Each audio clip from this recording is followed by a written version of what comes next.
So we're now going to move on to the second talk for today. I'm really, really delighted to welcome and introduce Allyson Pollock to everybody here. Allyson is Clinical Professor of Public Health at Newcastle University. She is a prolific speaker, activist and writer. She is ferociously known for her defence, or rather for her ferocious defence of a publicly funded NHS with universal access and her resistance to privatisation on our behalf. And we are absolutely delighted that you take up that mantle for us, Allyson. So you've joined us from Queen Mary and other places, and most recently you've been defending our health and our social science indeed through the independent SAGE group of scientists set up to provide an alternative to the government's group. So we're really delighted to be able to hear from you. I'm hoping to be able to put you as spotlight. If somebody can do that, that'd be brilliant. Thank you. So over to you, Allyson, and I'll just I'll butt in when it's about a couple of minutes to go. Okay. Thank you, Liz, for inviting me. And thank you, Roger, for that tour de force of by way of an overview. Just by way of background, I'm a public health physician, so as well as being a professor of public health. So I sort of am somebody who quite likes to roll up my sleeves and get involved in things. And one of the most striking things I think about this whole pandemic is this whole idea of what is science and what is meant by science and whose opinions. And as we all know, science is highly contested, and it really has to be because it's a way in which we advance knowledge. So we don't agree, we debate, we have hypotheses that we're constantly testing. I think the other thing is that sometimes we take a very reductionist view of science, and we forget as our peril the importance of legal analysis and social scientists. And for me, when I talk about science, I'm really talking about knowledge and the generation of knowledge. And I think sometimes scientific committees can get quite snobby when they're considering what is science and what is meant by science. And I think this knowledge is really important because if you go back through SAGE, and you also go back to the early stages of this, when it was an epidemic before it became a pandemic, really the knowledge of how to deal with infectious diseases was almost missing from our responses. So we knew very early on from the pictures when we looked at China, when we saw them erecting these hospitals in 9 days, and then when we saw what was happening in Italy throughout January and February in Spain, that this virus was coming our way. And of course it was being declared first an epidemic and then a pandemic by February. And even Matt Hancock by February the 12th was recognizing corona as a serious public health threat. But there was extraordinary delay. The first thing, of course, was if it's a pandemic, it means it's spreading from country to country, and we knew that. And yet, the UK, almost alone of all the EU countries, didn't put in any travel restrictions or quarantine restrictions. It was quite extraordinary. And yet we knew from February, March, that people were traveling in and bringing the disease, first from China into Italy, and then from Italy and Spain into the UK. And you can see it by the genetic testing that they've now done. And yet the UK really waited till June to talk about travel restrictions and quarantine. And I'm smiling, but it's not very funny. And I think if we'd learned the lessons of our previous epidemics, we'd have understood the importance of travel restrictions and quarantine. And yet we ignored it. And we ignored also what was extraordinary in the SAGE committee evidence was that the modelers didn't model in some of the basic public health interventions before going straight to need a lockdown. So Neil Ferguson's early models didn't include travel restrictions or quarantine or hygiene or social distancing or contact tracing. And yet the other interesting part of the delay was that we delayed in making COVID a notifiable disease. Scotland and Wales made it a notifiable disease late February, but it wasn't till the 5th of March that we made it a notifiable disease. And what that actually means is that as soon as it's a notifiable disease, as soon as somebody presents with what you think are symptoms of COVID, you're under a duty to report that suspected case, a legal obligation on the medical practitioners to report that suspected case to public health departments. And that didn't happen. The laboratories have a duty to report the positive tests to Public Health England. But because of that delay, we lost something like 5 or 6 weeks in not knowing how and where the virus was circulating. So I think that's one big question. Why was there such a delay compared with Germany, which made it a notifiable disease on the 1st of February? But the other quite astonishing thing, which is when I started to get involved, was on the 12th of March, the government decided to stop all contact tracing.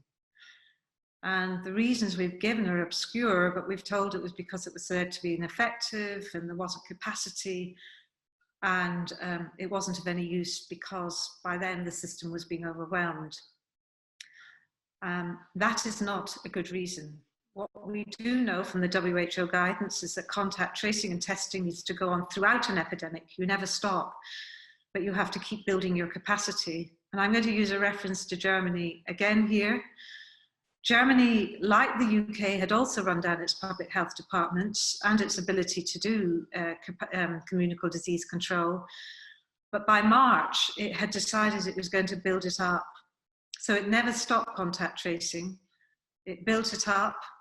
And now it has 400 departments of public health, which were always there, built up to do contact tracing and put in place local lockdowns as and when they need them.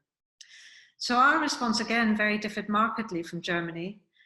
And Germany was using the tried and tested knowledge on how to deal with epidemics.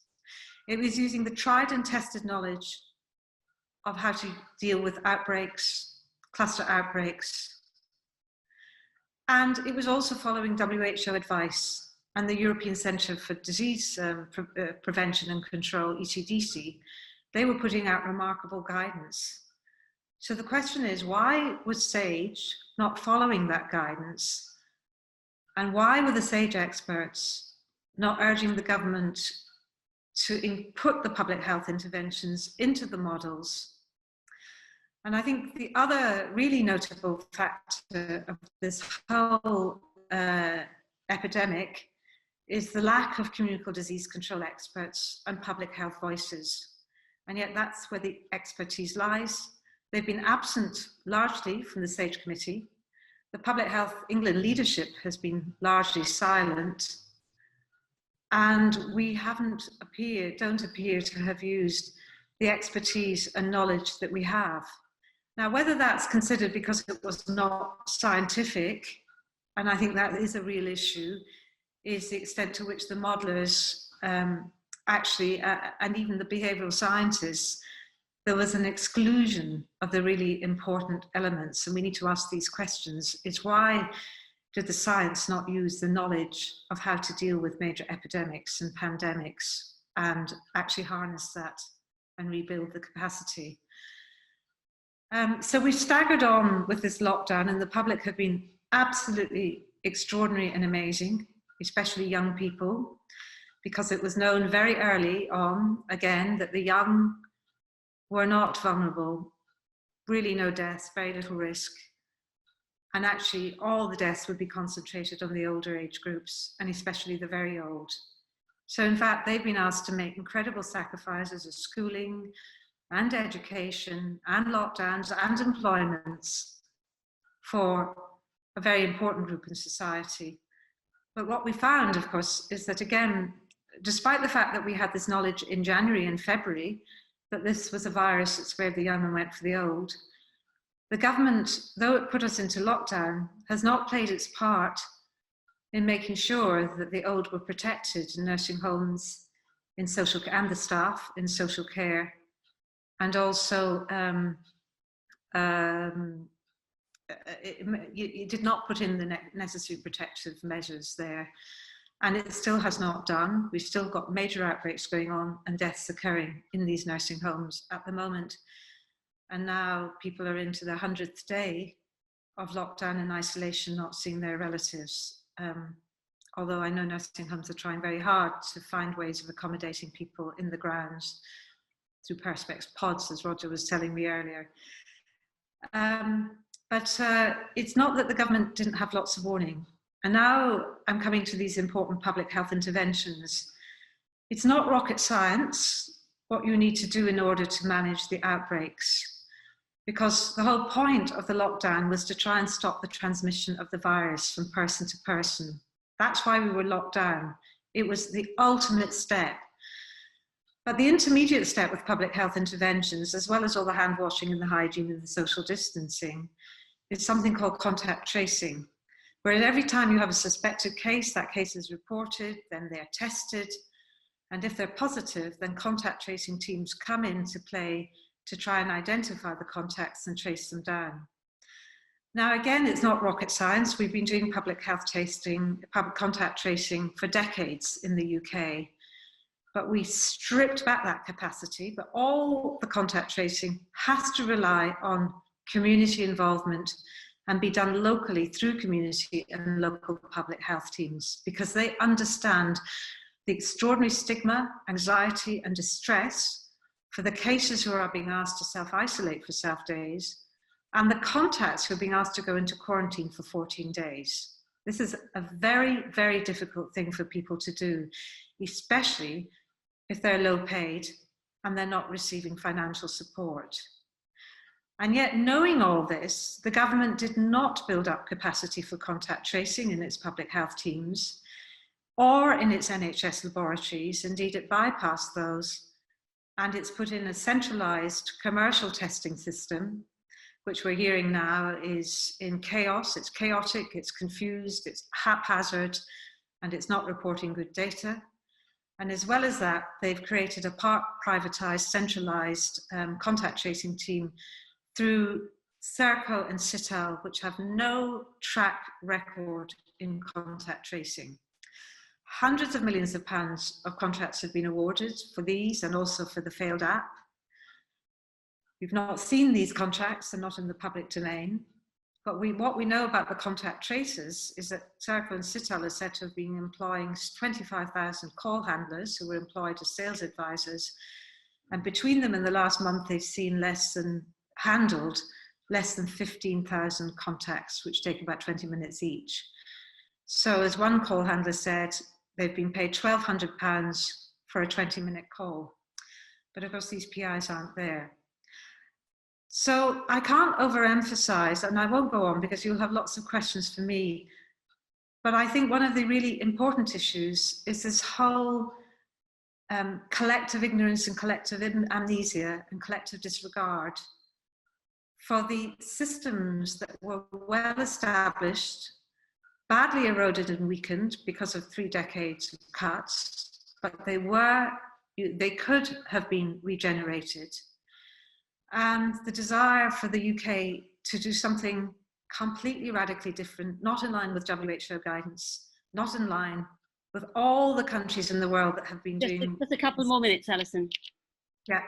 So South Korea, Taiwan, China, Germany, Switzerland, we could have been learning from their experiences. And they have done it with the background of knowledge. And we've chosen to eschew the knowledge when the government is saying it is following the science.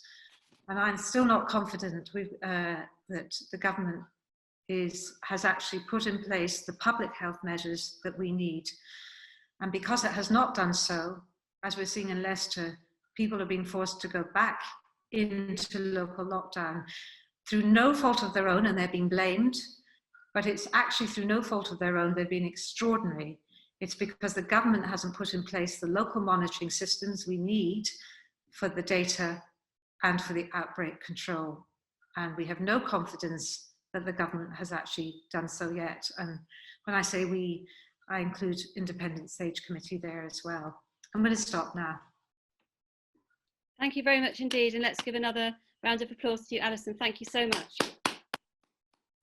I know this is a bit bizarre to be clapping you when and we're all sitting in our rooms, but It's like canned laughter for the football matches. I don't think we should. It is completely weird, completely odd, but I'm sorry, these are rituals, and these are human rituals of appreciation, and we massively appreciate both of you for giving your time for doing this, and I want to, to kind of recognize that. I need to put my video back on again, sorry about this. Okay, so, and Roger, we need Roger's video on as well, please. Now the time to ask questions. I can see that there are questions coming in, and quite a lot of very good questions are coming in, and we're going to see how far we get in the 20 minutes we've got left. So I'm going to I don't have enough time to really make sense and try to order them, so I'm going to do my best to order a bit, but to read what we've got. So a question if you can both answer these things fairly quickly, because there are quite a lot of questions, if that's all right. So a question for Roger and Allyson from Steve McCanwell. Where did this hopelessly misguided notion of herd immunity come from? I'm happy to answer that. When we talk about herd immunity, we're often talking about vaccination policies where you're vaccinating people, and the whole idea of vaccination is to try and make sure people have an immune response. So that's why we do polio, we did smallpox, TB vaccination. And we're trying to get a certain percentage of the population vaccinated in order to stop the transmission of the virus from person to person. So that's why you're looking at trying to get 90% vaccination in order to get enough immunity in the population so that so that the virus stops circulating from person to person.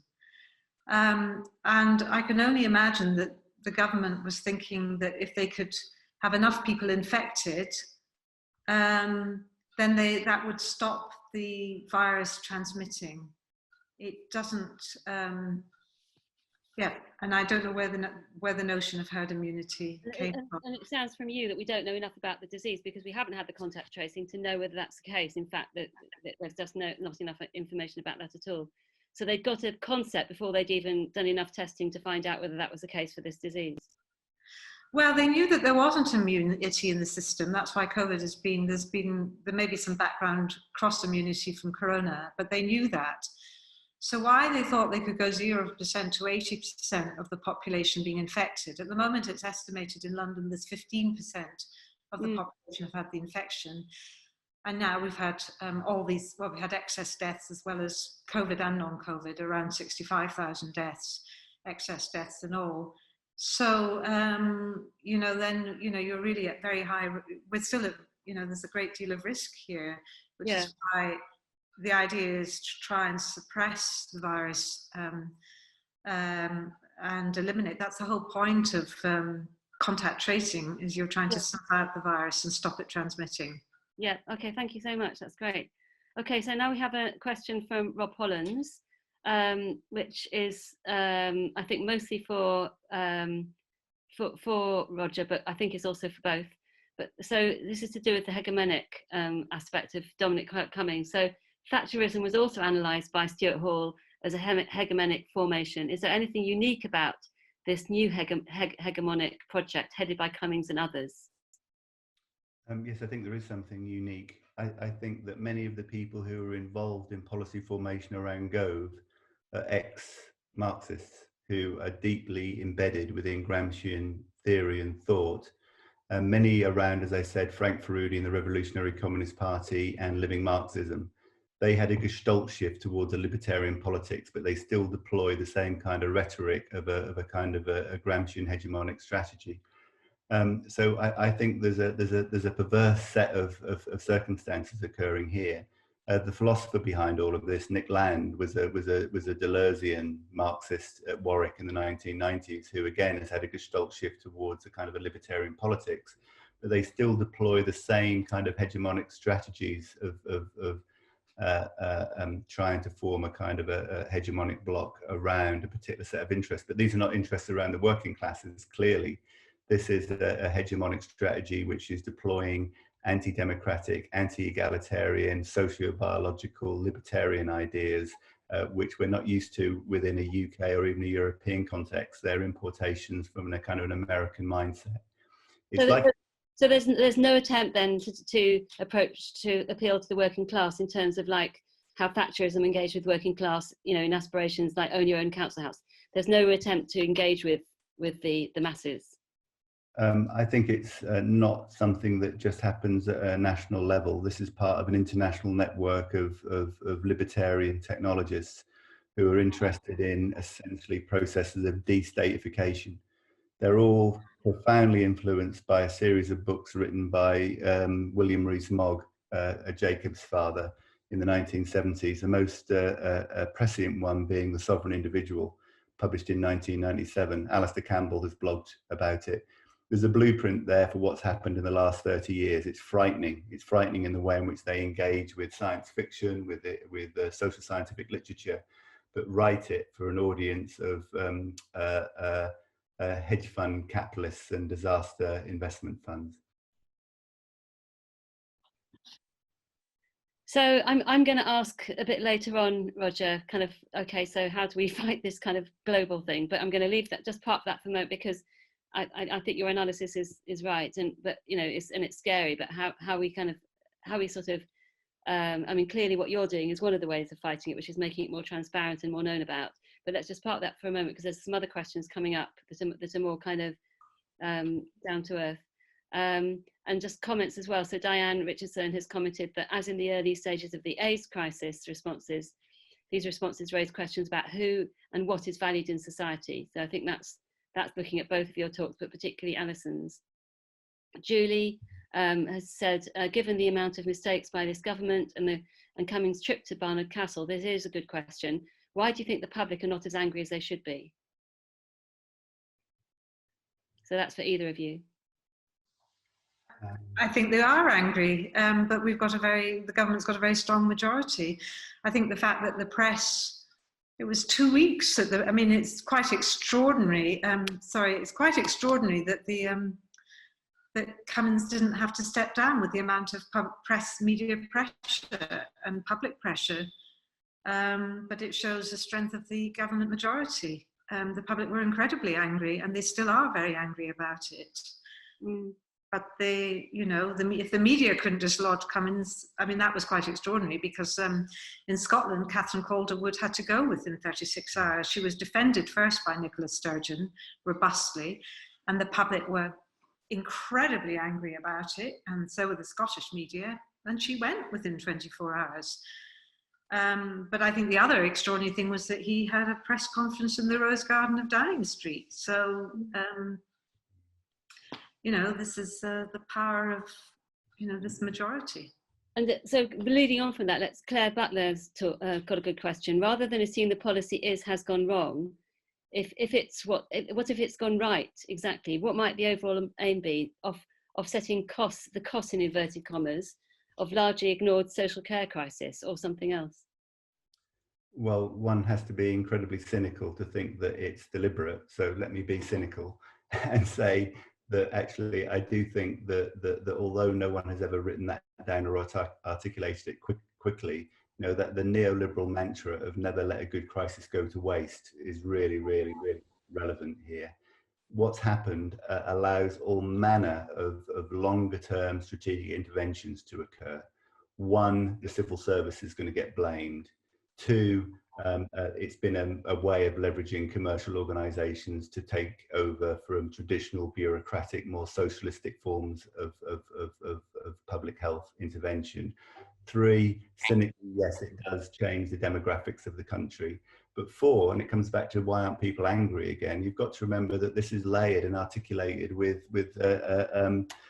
5 years of debates around Brexit and all of the kind of cleavages that are involved there, that the two cannot be disembedded. They're the same people who were behind the Vote Leave campaign and now at the heart of government and now managing this with a kind of scientific and a technological ethos that runs counter to any traditions of traditional political thought that we're familiar with.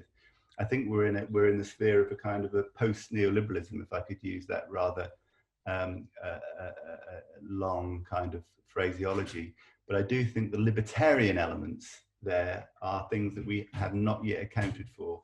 we are facing, and I think we can learn lessons from the American case, who are much more familiar with these kind of libertarian impulses. Funded, you have to remember, funded by the billions of Silicon Valley technologists, by Peter Thiel, by the Koch brothers, by these people who have a very, very different worldview. And it is a worldview. That's why I keep coming back to it. It's not just a matter of local political circumstances. Clearly they're important, but it has to be placed within what's happening at a global scale in terms of the sorts of investments that these people are making across the globe. No, I think it's extremely helpful to have both of your perspectives. We've got the kind of, what's happening nationally, what's happening with us, how science is being viewed, and then we've got your view, which is linking, what has happened within our country, within our government, but linking it to what's happening on a world stage. One thing that's occurring to me as you're both talking and listening to you, Allyson, was that by ignoring the public health interventions, what they've actually done, and okay, whether we get into kind of conspiracy theory that Claire's asking us to think about or not, whether what it actually has done is it's made all the things happening now personal. It's our fault. So it's people in Leicester's fault that they didn't do hand washing and they didn't keep to the social distance. They didn't do this. It can't be laid at the.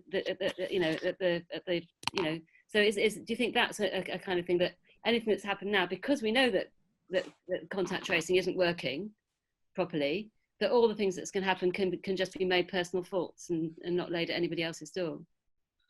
Yes, I think that's the very real risk, is the government blaming the poor, ethnic minorities, whoever they can, for not observing social distancing, and also for failing to understand the living and working conditions of people, especially when you have multi-generational households.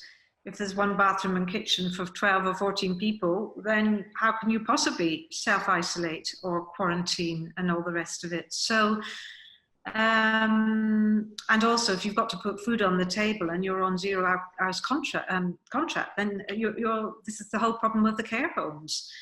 The people in residents in care homes got the disease because staff brought it in, and staff were not sufficiently protected, either through PPE and adequate staffing levels. So I think we've got to counter this narrative of blame, and it's really worrying if you hear that the police might be coming into Leicester, because I think the government hasn't kept its part of the contract. We kept our part by going into lockdown for 3 months. The government now needs to keep its part, especially in England. I have to say, in Scotland, things seem to be much easier. Very few admissions now, no deaths. And on the whole, people are being very compliant with there's a great deal of trust in the government and the government advice. I mean, I'm not saying the Scottish government have got things right at all. There's many things they've got wrong, but nevertheless, they seem to have carried their public with them much more now than in England, where basically lockdown is over as far as the government's concerned. Yes, absolutely. So and I think there's a real danger in having that narrative of let's blame the community, or let's blame the individuals, or let's blame this ethnic group or whatever. It's a massively damaging, really discourse, and we've seen that before, haven't we?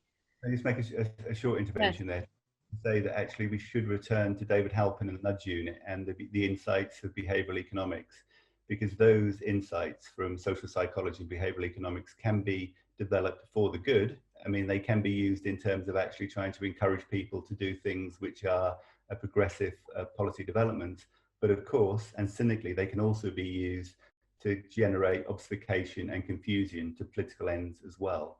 And the articulation and that's key, isn't it? Might be incompetence, but it might also be a very, very careful and strategic form of messaging, which then does allocate the blame to particular groups. Yes. So I'd like to ask you both, but starting with Roger, because you've opened up this kind of this kind of global, when we see things as having a global origin, it can feel very disempowering, as if like, what on earth can we possibly do? And there's nothing we can do about it then, because it's got all the, you know, the billions or trillions of Silicon Valley behind it. So what, you know, what can we do here? How does one fight that kind of battle? Well, the simple answer is I don't know. I think it requires a completely different kind of politics. And I think it also requires an understanding of the proactive stance that many of these organizations are taking in relation to the future of political practice and progressive education. I mean, the Neoreactionaries, funded by Peter Thiel, call people like us, by which I mean people within the traditional academy, people within the civil service, people within public health, members of the cathedral. They believe that we're unwilling to deviate from a narrow form of ideological belief. And we see with the advent of the culture wars, this isn't just a simple political battle.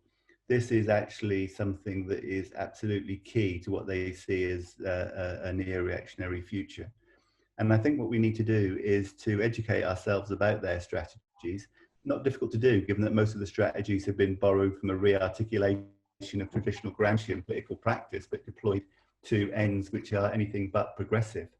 And I think we need to engage in incredibly erudite ways with social media and organizational structures and forms that are very different and alien to the ones that we traditionally work within. If I could point you just towards a reference of hope, I would say the recent work on the alt-right by Paul Gilroy has been excellent. He's published something in, I'll put it on the link, but in an online cultural studies journal, looking at the articulation of all of these issues in long form in ways that I think is very, very hopeful. But it will require a different form of politics. Yeah. So it sounds as if we actually need to be directing some of our attention towards what does this mean in terms of our forms of political engagement? What does this mean in our forms of education? What does it mean, you know, our forms of engaging with each other in society and communities? Because well, it sounds to me as if we're not equipped for this at all. I don't think we are equipped for it because we don't know what needs to be done yet, because we haven't got an adequate description of what's happening. We're seeing the wholesale commercialization. I don't even want to call it privatization. It's more profound than that, of the state. We are seeing mass investment by commercial organizations with a particular ethos at the very heart of what we used to call government, at the very heart of global education. This is a different organizational form, and it requires different reactions to it. So we need to, I think we need to give this this is the kind of a bit of a also something in terms of agenda setting for the Institute, in terms of, you know, we need to actually look at and have some other sessions where we try to start to unpack what on earth does this mean. We don't, starting with the idea that we just don't know. By talking about the members of the cathedral, you made me think of Philip Pullman's trilogy, or the 7 novels he's got, which is for young people, but I think is very profoundly serious. And actually that's what, you know, and I think some of the ideas behind that might link up with what you're talking about. Can I come back to Allyson and ask you what you would say in terms of not necessarily the particular issue that, or the massive, big problem that Roger's been talking about, but in terms of what the scale of where you're dealing with, what you're talking about, what do you think we should be doing? Well, I think knowledge and information is really important, and continuing, I mean, people are asking for lots of things. Some people are asking for a public inquiry. I worry about a public inquiry because it won't be long enough. It'll be too long. It'll be a way of kicking the issues into the long grass. If you did a public inquiry, it would need to be over within 2 months. But from my perspective, we need much more information. We need to open these contracts. We need to show the scale of what's been going on. And we're not going to get the system right, in my view, without legislation in England to reinstate the NHS, because it's now so fragmented and broken up. But I think what we should be doing is trying to understand everybody's got their own different disciplines and everybody's got their different ideas of what we should be doing. So it's not for me to say what we should be doing, actually. That's how I feel. I mean, this is a collective response. I mean, just to say, also kind of a reflection that it's fantastic with, you know, people who are so brilliant in their fields, that you have so much knowledge that you can say I don't know, and it's wonderful to hear that. So thank you both of you for saying that. That's brilliant, because so often you don't get that. But I mean, you have also said some things that are the way forward, and I think one of the main things you've both said is about knowledge, transparency, you know, opening things up. Let's find out about these things and talk about these things, because unless we do actually find out, and we've had the kind of, as I said, Roger, your forensic sort of, you know, who these people are, where they're from, what they're doing, etc. And Allyson, you're again similarly forensic, but in a different area in terms of the decision making that's been happening over the pandemic. We need to know this, and we don't know about these different companies as well. So that's a key thing that needs to happen. I think we need to finish now. We do have a couple of minutes to go, but actually, and I'll see if there's any final thing either of you want to say. But in fact, let's do that first. Is there something finally that either of you would like to say? I'd like to say something, if that's all right. I think, although I don't know the answers to the political reaction to all of this, I do think, coming back to the science question, we need to work with colleagues in STEM who are not politicized and who perhaps don't understand what's happening in terms of the way in which certain of their knowledge is being fetishized within the social sciences. And I think we need a vigorous, strong defense and a clarification about the value of the arts and the humanities and social sciences, because in some ways this is what this agenda is about. It's about the replacement of those forms of knowledge with more STEM-based, algorithmic, artificial intelligence, computational ontologies applied to social and political processes. So I think that's another agenda for us to take up, which is to work across the university with our colleagues in STEM on this, and have this conversation again. So I'd like to invite you to that, Roger, if we can do that, if that conversation hasn't already started. Allyson, are there final things you'd like to say? Oh, sorry, Roger. I just think one thing we could do here is actually work with colleagues in statistics who are, where that department is dominated by Bayesians, and the use of Bayesian statistics at the moment within lots of these debates is not well understood, and we need to understand it. Bayesian statistics politically has been usurped by the old. So that's something we need to look at. So thanks for that. Allyson, final words. Well, just to thank everybody else for participating, and also to say that ultimately this is all about politics with a small p, and really activism. And I feel as engaged academics, it's really important that we link our scholarship to activism. I mean, I know not everybody agrees in the university, but I feel very strongly that that communication, and I know Liz does and Roger, Liz carries it out in her day-to-day work in the local community, much more so than any of us. So thank you, Liz. And thank you everybody for being part of this today. Well, thank you for a fantastic talk, for a fantastic session. Thank you all of you for coming. If there are other topics that build on this that you'd like us to look at in Talk Social Science, it would be from September now. And if you'd like a slightly different format that involves you a bit more, please do let us know. But thanks very much indeed, both of you. Thanks. Bye. Final clap. I sit in my study. I have to do this and clap to everybody, and I can see the claps going up around, and everybody's everyone's putting a clap on their. Oh, that's very nice. It's wonderful. Bye. Bye.